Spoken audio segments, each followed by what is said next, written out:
Y estamos en comunicación con el presidente de la Nación, Alberto Fernández, que dejó de tener, como decían algunos, 1 millón de amigos en el momento en el que decidió firmar un decreto que declara servicios esenciales, la telefonía fija por cable, internet y también, obviamente, bueno, el celu, no sé qué me faltó, sí. Pero digo, algunos amigos habrá perdido. ¿Cómo va, Alberto? Gracias por atendernos. ¿Qué tal, Romina? Buen día, ¿cómo estás? Acá con Dylan te recibimos, el otro Dylan. Sí, está muy bien, está muy bien. ¿Cómo fue eso? ¿Qué impacto y qué sorpresa? Y qué buena noticia. A ver, es una noticia que tiene mucho de razonable y de sensato, ¿no? Primer aspecto. En la Argentina la telefonía fija prácticamente tiende a desaparecer. Y la telefonía fija era un servicio público. Y la realidad es que en la Argentina hay más de 60 millones de celulares en un universo de 40 millones de personas, 44 millones de personas, más o menos. Eso quiere decir que la telefonía fija se ha convertido en el medio de comunicación por excelencia entre los argentinos. Y la telefonía fija funcionaba sin ningún tipo de regulación estatal. Y eso, a mi juicio, era un problema, porque funcionaba de acuerdo a la imposición del mercado sobre la gente. Hay básicamente 3 empresas de celulares, con lo cual la facilidad de caracterización es muy alta. Ahora, en segundo lugar, pasaba algo parecido con el cable. Prácticamente el 80% de los argentinos reciben las imágenes en su televisión a través del cable. Y tampoco tiene ningún tipo de regulación. Y en ese caso hay empresas que tienen una condición dominante en los mercados que exigen algún tipo de regulación. Y finalmente, que fue lo que más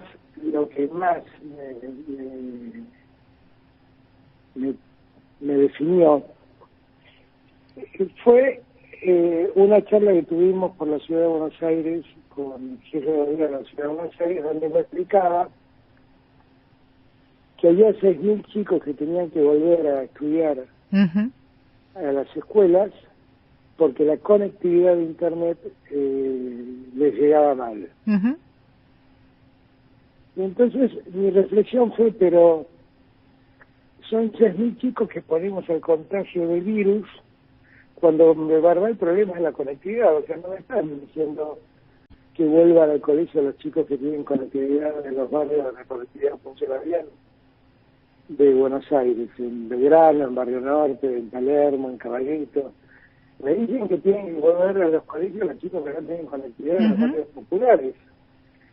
Y eso me pareció una cosa de una mala lectura de lo que debía hacerse. Lo que debía hacerse era llevar conectividad a esos chicos, no sacarlos a esos chicos y exponerlos al riesgo de contagio en el colegio. Lo que debía hacerse, claro, es lo que se hizo efectivamente y en los países del primer mundo, hay muchos ejemplos para citar, ni se discute que esto es un servicio esencial, ¿no? En el tiempo que vivimos, lo que para nosotros eran las bibliotecas hoy es Internet. Exacto. Y por lo tanto el acceso a Internet es un bien indispensable para poder informarse, aprender, estar en contacto con lo que pasa en el mundo. Y por ese motivo, tomamos la decisión. Dice, bueno, ya está, hay que hacer esto, no tiene otra explicación, todo por donde uno lo mire, todo es explicable, todo es entendible. Además, la telefonía celular acababa de disponer un aumento de precios. Sí. Y cuando pedimos que el aumento de precios ya que se iban a hacer, por lo menos garantizaran que iba a congelarse ese aumento otro febrero, no quisieron hacerlo. Bueno, estamos en un país en pandemia, con todas las dificultades económicas que tenemos, que heredamos, bueno, me pareció que era definitivamente necesario Totalmente. hacerlo, y así tomamos la decisión. Coincido. Ahora, dos cosas. Ninguna decisión es gratis cuando se afectan intereses. Vos lo sabés muchísimo mejor que yo. Hoy Perfil, no sé si ya leíste los diarios, titula Gobierno Clarín otra vez en guerra. Alberto Fernández y Héctor Mañeto en máxima tensión. El DNU que afecta más al grupo que a ningún otro. Trastienda de la decisión oficial y del choque, lo que vendrá. ¿Cierto? ¿Falso? Falso. Falso, porque yo no estoy en guerra con nadie. Hace mucho tiempo que no estoy en guerra con nadie. Hay algunas que se quedan como los japoneses en la isla sin enterarse que la guerra terminó y siguen disparando solos, pero allá los que algún día recibirán un diario que te informe bien y se enterarán que la guerra está terminada. A Clarín no puede afectar un poco más, porque Clarín está en todos esos negocios, porque Clarín da internet por cable, porque da televisión por cable, porque da telefonía por cable, porque tiene telefonía celular y porque tiene telefonía fija. Pero con ese criterio podría también verse afectado telefónica, que da internet, que da telefonía celular, podría darse también, podría verse complicado Telecentro, que da telefonía celular, da telefonía fija, da televisión por cable.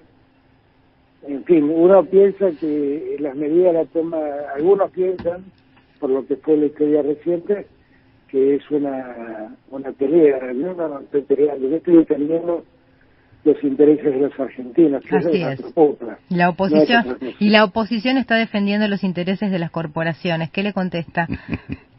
Algunos, porque algunos he visto que hasta tenían proyectos en el mismo sentido que nosotros. Claro, algunos, no todos, los de siempre. Los que piensan que la Argentina se vuelve Venezuela porque regula derechos en favor de la gente. Yo quiero decir que siempre me considero admirador de dos países a los que realmente admiro cómo funciona el Estado en esos países, que son Noruega y Finlandia. Y en esos dos países estos son servicios públicos. ¿Ok? O sea, no, antes que digan que somos Venezuela, ojalá nos parezcamos en Noruega y a Finlandia, pero ellas no lo cuentan, lo dicen como lo dicen a su modo. Alberto, ¿cómo le va? Lucho Galende. ¿Qué tal? ¿Cómo estamos? Bien, todo bien acá.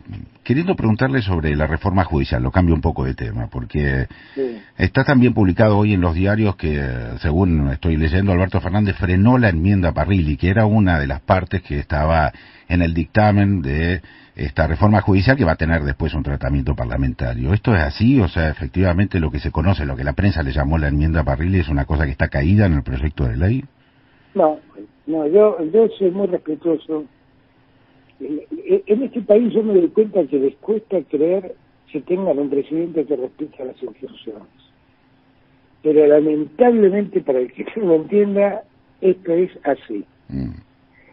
Nosotros mandamos un proyecto de ley con el único propósito de que en el Congreso se debata, y que lo debatan todos, y que cada uno aporte y cambie lo que crean necesario cambiar, siempre y cuando fuera verdad que todo lo que quieran aportar estén aportando a construir una mejor justicia.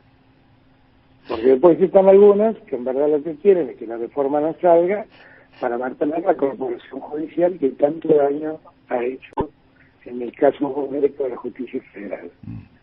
Nosotros hicimos un proyecto de ley, ese proyecto de ley fue al Senado. En el Senado, por lo que he visto, convocaron a un montón de personas que informaron, que hablaron de diferentes ideologías, fueron desde gente que piensa como el gobierno hasta gente que piensa muy distinto como el Saltay. Y sacaron un proyecto que inclusive, por ejemplo, eliminaron toda una parte del proyecto del Poder Ejecutivo, que fue el proyecto de la parte de la unión del Foro Civil y Comercial Federal con el Contencioso Administrativo. Lo eliminaron en pleno. Después de escuchar a administrativistas que están muy lejos ideológicamente del gobierno. Y agregaron ese punto sobre el poder mediático que yo creo que tiene un sentido más casuístico, porque eso está incluido dentro del concepto de los poderes económicos, pero que en la verdad no le cambia nada el sentido de la norma, porque lo que la gente tiene que entender cuando hablan de la libertad de prensa, si ustedes me preguntan, es un agregado casi ocioso, porque tiene un sentido más casuístico que otra cosa. Para que la gente también me entienda, casuístico quiere decir muchas veces las leyes define las situaciones contando casos concretos. Entonces ahí habla del poder político, del poder económico y habla del poder mediático. Pero en verdad son normas dirigidas a los jueces. Lo que la norma dice es los jueces deberán respetar esta regla de conducta. Y enumera a lo largo de varios incisos situaciones que puede vivir un juez y que puede alterar el criterio de justicia. Uno de esos incisos le ordena al juez informar, comunicar, dice exactamente, al Consejo de la Magistratura situaciones en las que no dice la palabra tensionada, pero es eso, en la que puede ser tensionado por poderes fácticos, poder político, poder económico, ahora un poder mediático, y en otros casos en donde situaciones en donde esa tensión puede alterar la libertad del juez para decidir. Y le dice, seguramente debe comunicarlo, para que el Consejo de la Magistratura garantice la asepsia en la cual un juez debe juzgar. Claro. Presidente, lo cambio, no me dejan tutearlo y tienen razón. Al que dice que no me tuteen, que quiero aclarar que conozco a Ramiro desde hace mucho. Me hizo... No, pero es cierto, es respeto de... No, pero nunca me faltaste respeto por tutearme. No, pero mantengamos la investidura en su lugar, es cierto. Bueno, Presidente, una pregunta en dos partes. Usted tocó intereses.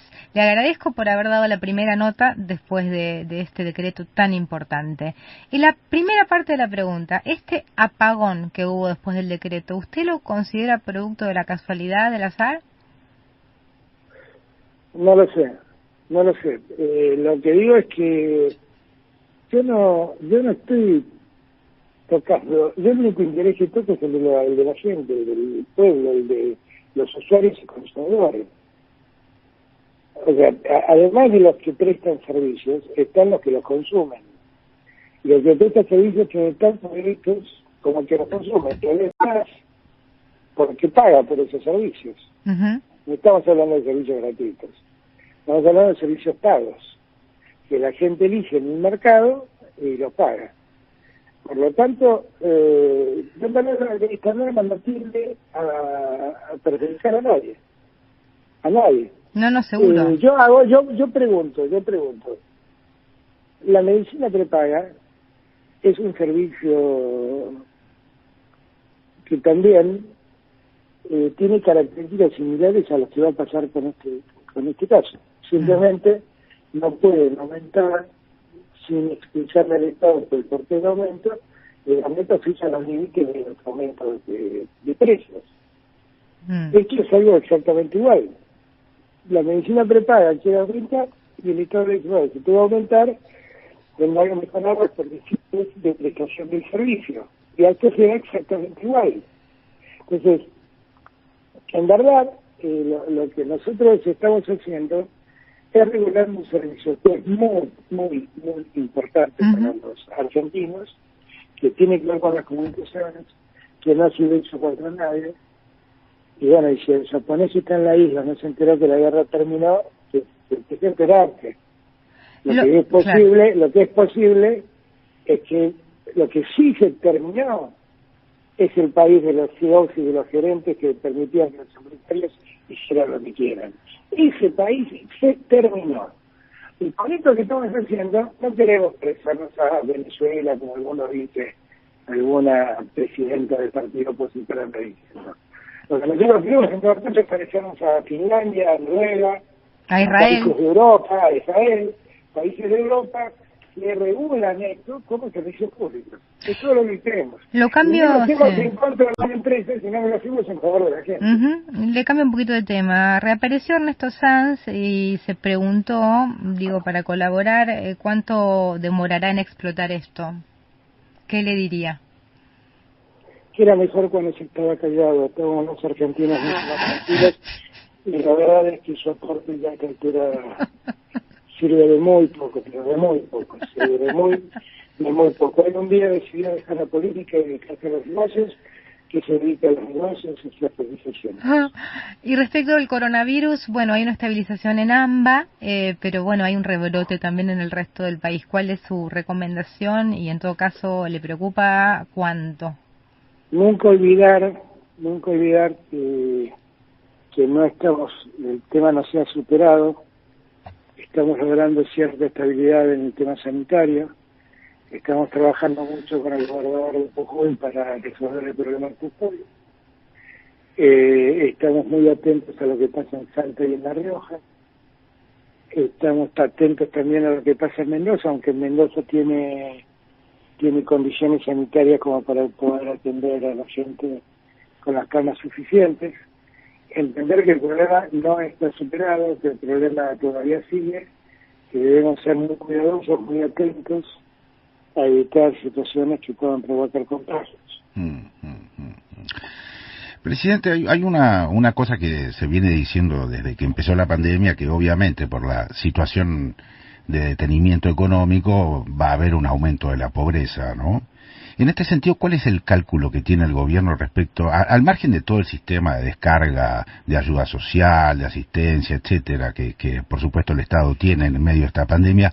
¿Qué cálculo hay respecto de cuánta gente va a ingresar a la pobreza a partir de esta pandemia?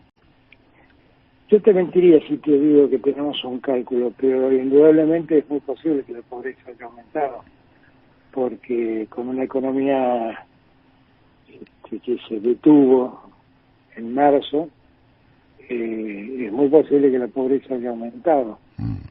También tengo algunos datos, de los que no voy a hablar con sentimientos, pero que dicen cosas claras, que gracias al auxilio social que el Estado ha dado, la indigencia mejoró. Porque el IFE, el plan contra el hambre, la tarjeta alimentaria, haber seguido adelante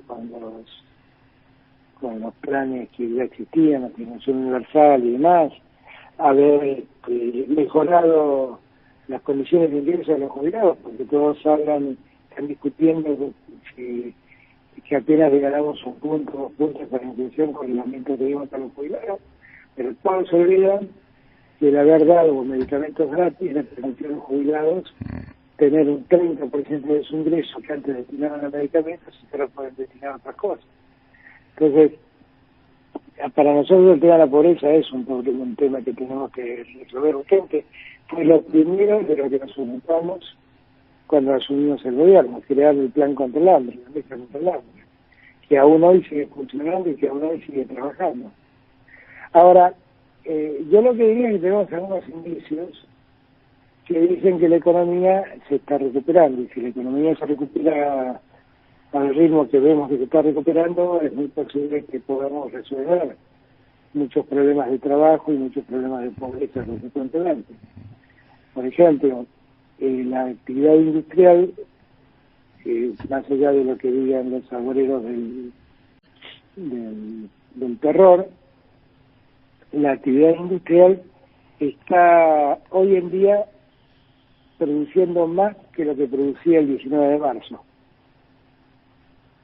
Si nosotros revisamos los primeros 5 meses de la Argentina del 2020, en términos laborales, producto del ATP y producto de todas las medidas para la prohibición de despidos, de la doble indemnización, a la Argentina le fue mejor con el coronavirus que con el gobierno de Macri.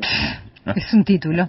Alberto Fernández. Pero eso es objetivamente así, No estoy diciendo nada, son los datos estadísticos que surgen en términos laborales.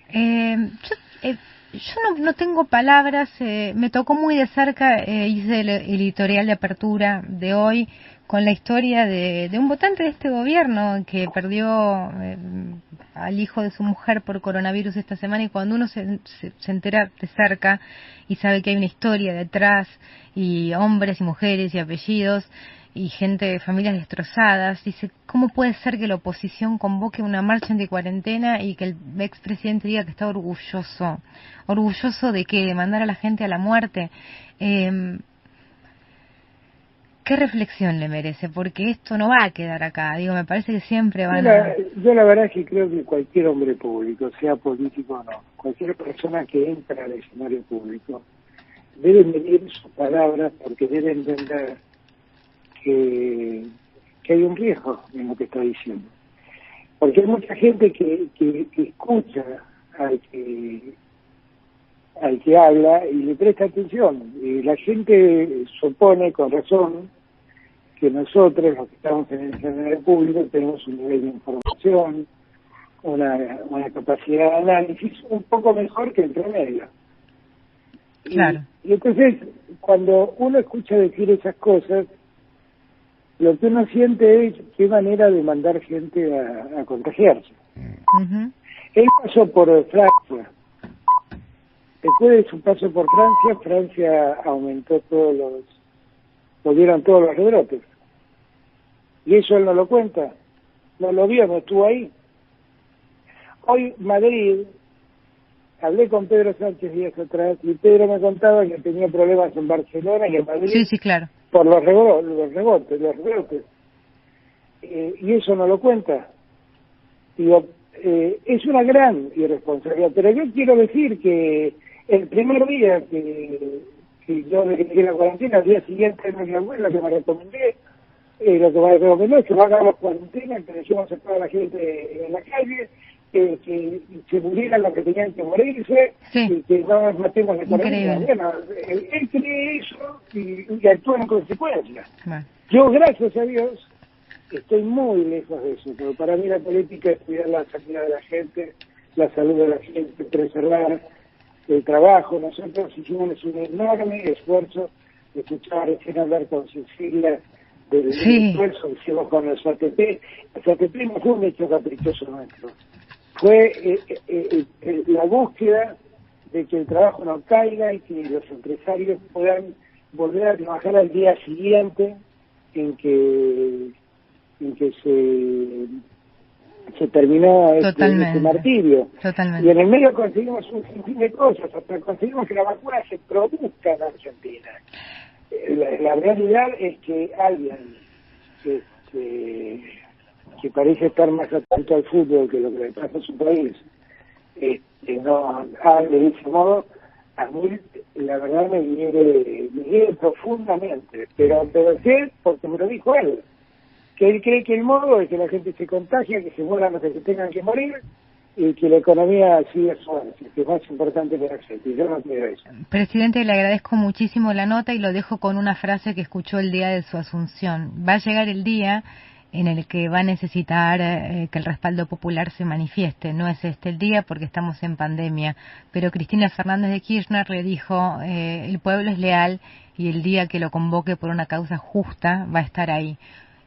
Yo creo eso y téngalo en cuenta siempre. Yo estoy seguro que tengo la responsabilidad que otros no tienen, pero estoy seguro que el día que esto termine, millones de argentinos vamos a salir a la calle a celebrar que entre todos nos cuidamos, que entre todos le ganamos el virus y que en medio de eso resolvimos el muerto que nos dejaron con la deuda y pudimos avanzar en derechos de la gente. Siempre he dicho a lo largo de toda mi campaña, la mejor Argentina es la Argentina que otorga derechos.